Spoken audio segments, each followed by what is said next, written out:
In this video, we're going to take a look at this Lego compatible model of Titanic, which was made by a company called Oxford. Now, I got this from Smyths, or Smyths, however you pronounce it, in the UK, for about £40. As is usual with these Lego compatible kits, it doesn't actually mention Lego anywhere on the box. So anyway, I opened the box, and inside we've got some instructions and lots of bags of bricks. The instructions themselves are really well printed, and it's a bit superficial, but they smell really, really nice.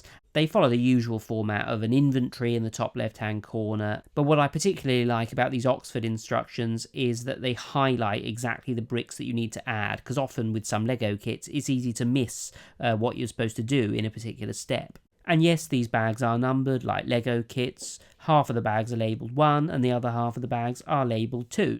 The bricks themselves are very well made and very comparable with Lego, and this set actually comes with its own brick removal tool, which works really well, and I think it's a really good addition for any Lego kit. I did film parts of the model as I went along. Here you can see some little compartments inside the hull of the ship, and actually Titanic had compartments. They were part of the thing that supposedly made it unsinkable.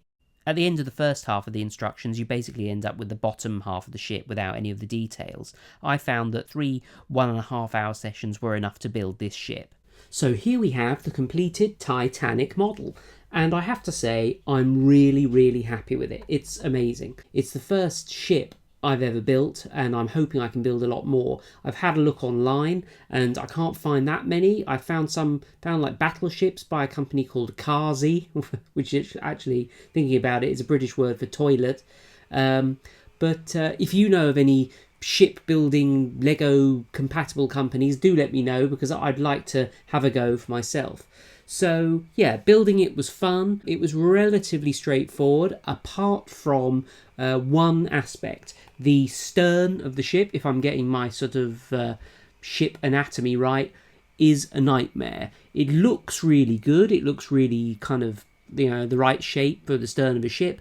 But if you put pressure in the wrong place, particularly if you put pressure here, the whole of the rear collapses. And I must have tried to rebuild this about sort of 5 times over the course of an hour. And this kit is meant to be for children over the age of 8. And to be honest with you, when I was 8, there's no way I could have done what I did, go back to the instructions and try and work out how to just build this bit and reattach it to the rest of the ship. You might notice that this is dripping. That's because of something secret at the end of this video, which you'll have to stick around for to see. What else can I say about this model? It's got some little stickers on it. They add a little bit of detail. It took me a while to realise that actually these Technic bricks, these bricks with the holes in, are supposed to be windows. Obviously it makes sense now. I just think it looks really good. It's really, really heavy. It's really long. We've got this string that goes from the front of the ship to the back. That looks really cool. What else? Lots of little details on the decks. It really looks like it's got all the decks that it's supposed to have, like the poop deck. Poop is a British word for poo. It's probably an American word for poo as well, but I don't think that's what it was for. I don't think there were people defecating on the decks. Just lots of detail. It looks like the Titanic. The only other thing that's kind of lacking from it is the bottom of this ship is actually flat. Now, the bottom of boats or ships aren't flat. They're kind of pointy, aren't they? That's a little bit of a shame, but I guess they had to do that to kind of attach it to the stand.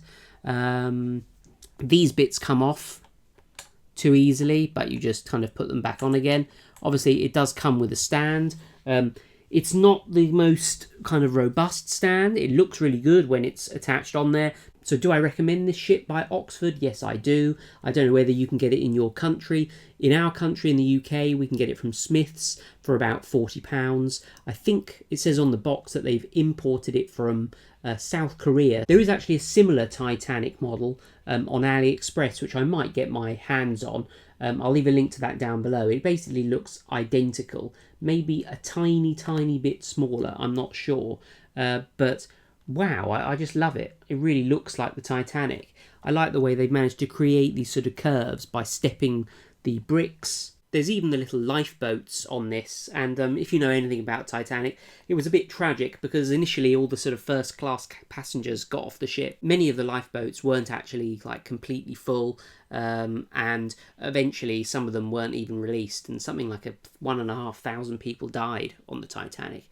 Another interesting thing, or thing that I thought was interesting, was that Titanic actually had two sister ships, the Britannic and the Olympic, and I think they were both turned into sort of medical ships. I could be wrong. At least one was a medical ship. The Titanic took 2 hours 40 to sink after it hit this iceberg, and that's because this kind of thing, which was meant to make it unsinkable, these kind of compartments that are inside the ship, basically slowed down the sinking. But a really interesting thing is that the Britannic actually only took 50 minutes to sink. Granted, it did hit a mine, and therefore they didn't really have time to prepare for the sort of really quick sinking. It really amazes me that the Titanic, although it wasn't truly unsinkable, it did actually kind of work, didn't it? It's just a shame that there weren't enough lifeboats on board. Usually I sell these models when I've finished with them, but I think actually I might keep this because I just think this is great. A lot of people died on the Titanic when it sunk, so it's not really a laughing matter, but I thought it would be interesting to see whether this model can sink in the same way that the Titanic did. And obviously I wanted to include Celine Dion's song, but I couldn't pay the licenses for that, so me and my girlfriend have recorded our own version of it, which I think you'll agree is on a par with the original.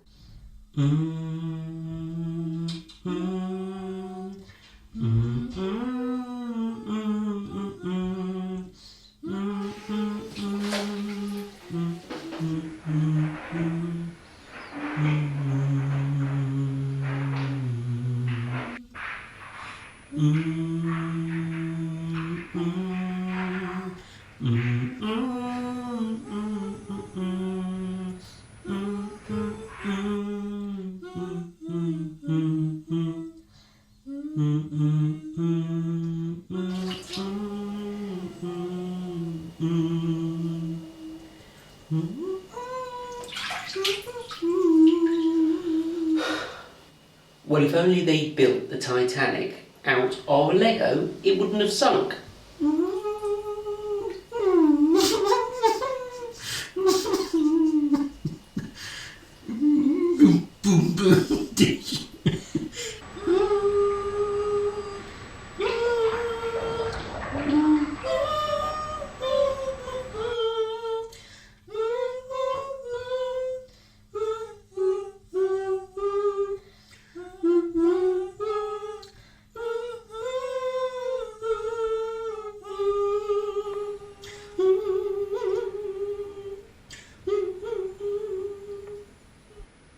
So however hard I tried, I couldn't get the Titanic to sink. I'm not 100% sure why it won't sink. I think it's maybe because there's lots of tiny, as well as the kind of massive air bubble inside, which maybe still remains a bit.